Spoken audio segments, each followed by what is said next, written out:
So how did you, I think maybe I can kind of understand because you're talking about your doctorate and who you chose and why you chose Lucy Craft Laney. And you kind of referenced that you started discovering some family connections to this research that you were doing. And as I have come to learn about you, you do a lot of genealogy work, and you are actually curating a collection that will be held at Emory University. So, tell me a little bit about how you got into that aspect of the work that you do and the passion that you have for it. I've actually always been into genealogy. I didn't know when I was a kid that's what it was called, but I grew up in a home where photographs from the 1850s, 1870s hung on the walls. There were tintypes, there were ambrotypes, there were old newspapers, there were letters from as early as 1895 that were written between my grandmother or my great grandmother and her sisters or other people they knew. And my grandmother and her siblings loved to talk about how they were raised. I was raised in a home, a two-story home, Georgian style, built by my great grandfather and the other men who were members of the Augusta Bricklayers and Masons Union Number One. My great grandfather was the treasurer in 1900, and he was the treasurer from about 1900 to 1916.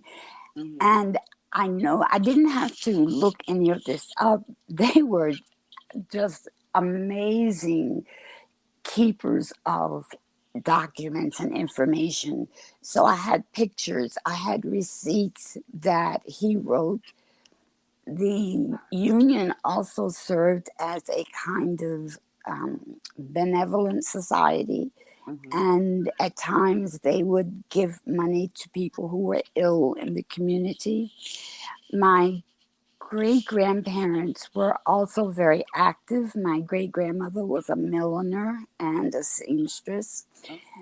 But when her husband suddenly died in 1916 of a massive stroke, she was ready to give birth and did, in fact, give birth to their youngest child 6 weeks later. So I actually just grew up with all this information that I couldn't touch because I was a kid and I was to I could be seen but not heard. So I listened to the stories that my grandmother and her siblings told about their life and about the lives of the community, the lives of people they met in their travels. I have a letter that my grandmother wrote in 1912. At the time, she was in Portsmouth, Massachusetts, and I couldn't fathom how her mother would allow her to go that far by herself to work as a maid. Mm-hmm. I also didn't understand why she needed to go and work given this huge house that I grew up in, and the fact that in 1916, my great grandmother, although she lost her husband, she also inherited the home. She and her and her she and her children Mm-hmm. inherited this home and three others that she and her husband had purchased and were using as income to support the family. So Mm-hmm. suddenly, my grandmother had to drop out of school, and the oldest, her oldest sibling finished. But the bottom line is, I grew up with all of this information. And in 1985, when one of my one of the two grand aunts living passed. The question was what to do with a lot of the documents and pictures, and I decided that I would bring as much as I could back to New York. I then took samples of some of what I had to the Schomburg in order to find out what do I need to do to preserve these documents and these pictures, many of which were over 100 years old. I met Dr. Deborah Willis and others there who gave me some information about preservation. And starting in 1985, I just continued to work to support myself, go to school, but at the same time, learn as much as I could about preserving these documents. Fast forward to, about 2000, I guess about 2010, 11, somewhere around that time. I realized, well, I always knew that I needed to put the documents in an archive because I did not have the proper environment or the space to keep everything. And I also realized that the documents I had, they weren't just about my family or my ancestors. They included people that my ancestors met along the way. And as a result of that, I started to talk to other historians that I knew in search of a home for this collection. I personally wanted the collection to be called the Willie and Mary Williams collection because they were the ones that started it. However, um, at Emory, which is where it is now, the collection had to be in the name of the person who was placing it there. I see. And so that's how that's why it's in my name, although it's not totally about me. And there are three other women who are part of the collection, women that I met along the way. And one woman, Margaret Harris, her part of her collection is there. Margaret Harris was one of the first black female composers and was the composer for the musical Hair. She died of a massive heart attack at 50, and her things, I suppose, whomever handled her funeral kept some, but a lot was tossed in the garbage. And the people who cleaned out the apartment had just happened to be people that I knew. They knew I was a historian, and so they brought the papers to me. When I was putting our family history at any place, her information is included with that, in addition to two others. I went to several other universities and also considered some places in Augusta, but Emory became my final choice, in part because Emory is in Atlanta.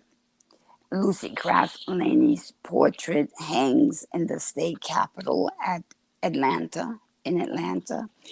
And I thought, what better place for people to both see my collection, see what I have about Lucy Craft Laney, and go visit the state capitol and see this portrait of the first black woman that whose portrait hangs there.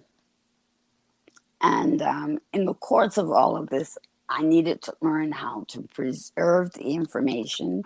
That's right. And that leads me to what will be one of our final questions. One of the final questions that I want to have for you for this interview, and I hope this is going to be the first of many because you are a wealth of knowledge, and talking about the collection and why you decided to do it and where it is. In the process of all of that, you had to learn some things about preserving this history.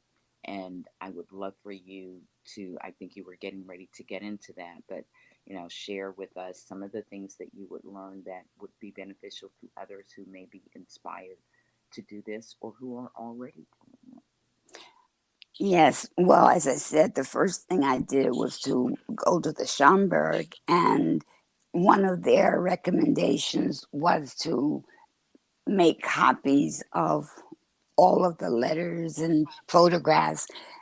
That's a huge job, not just the actual making of the copies, but it's very expensive.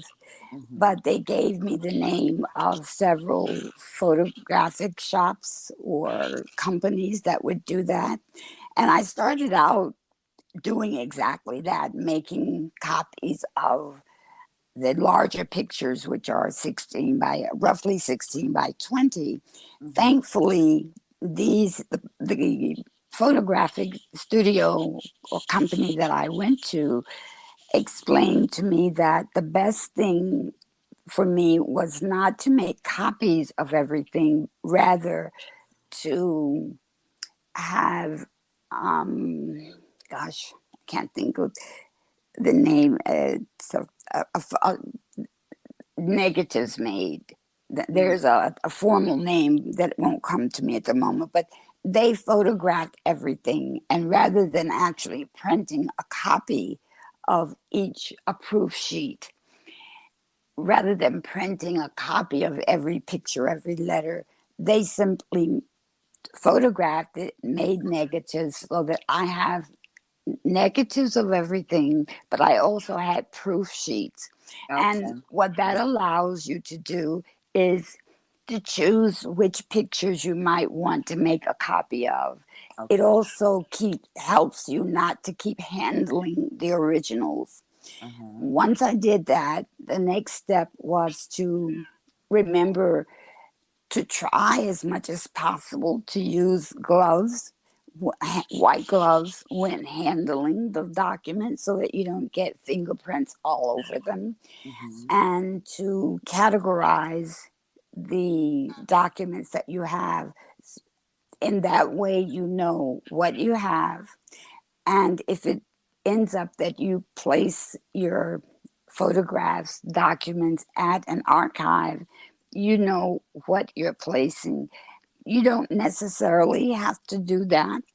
You can, depending on the size of your collection, you might be able to keep it at home. Or, I mean, there's so many factors Mm-hmm. as to where you might keep it or place it.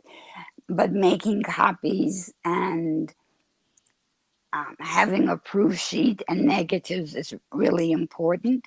Mm-hmm. It's also important to talk to your elders. And when I say elders, not just the people who are older than you necessarily, but talk to your elders, talk to your parents, talk to family members, because it's from them that you will learn the history of your family.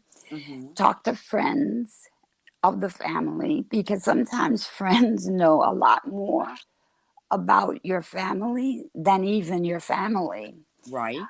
Um, Well, some of the other things that I did was simply, start reading about what is genealogy. Because when I started this, there was no ancestry.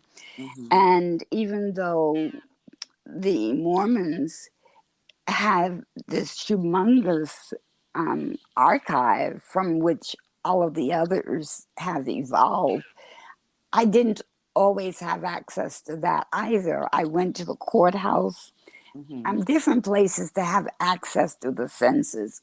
I Mm-hmm. basically had all the information I needed to talk about these pictures, but having the census reports helped me to place the pictures within a certain time frame, Okay. and then to research what was happening in a particular city or a part of the city Mm-hmm. that my family or whomever I was looking at, whatever the photo was, whether it was a Mm-hmm. building or a person.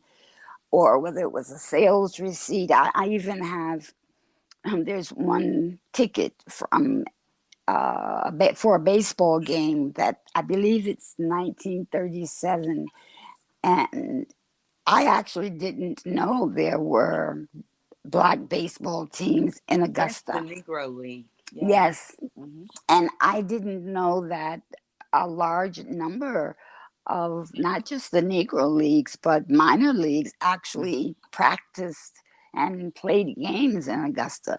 Okay. I wasn't into baseball, so, but Right. as a result of my collection, I've learned a lot about the place that I grew up.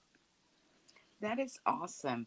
And I think that we could all take a lesson from you. And I'm going to um, start to wrap our interview up, but I have so enjoyed it today. And I would like to give you an opportunity to tell people where they may find some of your work and your writing.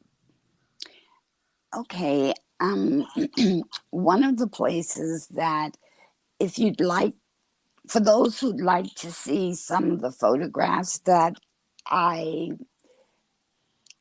sort of received and took in 1985, I have a video on YouTube.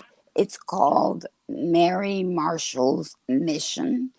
It's not a video that I made, but I did some volunteer work with a film company, and they did this 5-minute film on me and some of my collection. So Okay. that's one place they can go. It's called Mary Marshall's Mission. Okay.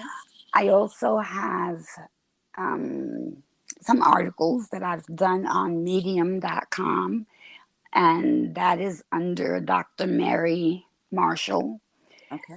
And these articles talk about some of the pictures or the documents, or they may talk about life during a particular period in time. I mostly focus on Augusta, but at the same time, it focuses on my grandmother and other grand aunts' travels between 1900 and as late as maybe even, I'd say, about 1970. My grandmother died in 1972. However, the documents go all the way to the 2000s because I've added documents that letters between my mother and my grandmother. Mm-hmm. And of course, you can also find some of my work or thoughts on Twitter, and my Twitter handle is Dr. M. M. Marshall, MM. Okay. Well, again, thank you so very much. And folks, I know you just got a little tidbit of the wealth of knowledge that Dr. Marshall has to bring. And I hope that you will look her up on some of these platforms like Medium and check out the video on YouTube and follow her on Twitter. And she's always sharing great insights and information and educating us. And I again just want to thank you, Dr. Marshall, for joining me today to help educate and inspire us with your work in genealogy, teaching history, and the importance of preserving it for future generations. And I want to wish you a great afternoon. Thank you. This has been exciting, and I feel as though I sort of tripped along the line, along the path in sharing, but I hope that those who listen to the interview will be encouraged and inspired to talk to your elders, talk to your family members, and begin to make notes and recordings of what you have, even from your cell phone. You can take that and use as a way of starting your own history of your life and your families. Absolutely. Well, that's great advice, folks, and I do hope that you take it. And thank you, Dr. Marshall, for sharing and educating us today. And I look forward to having you back again, where you can share some more of the knowledge with us. So, you guys have a great afternoon. We look forward to having you join us for our next interview with Dr. Mary Marshall. Have a great evening. Bye bye. Bye.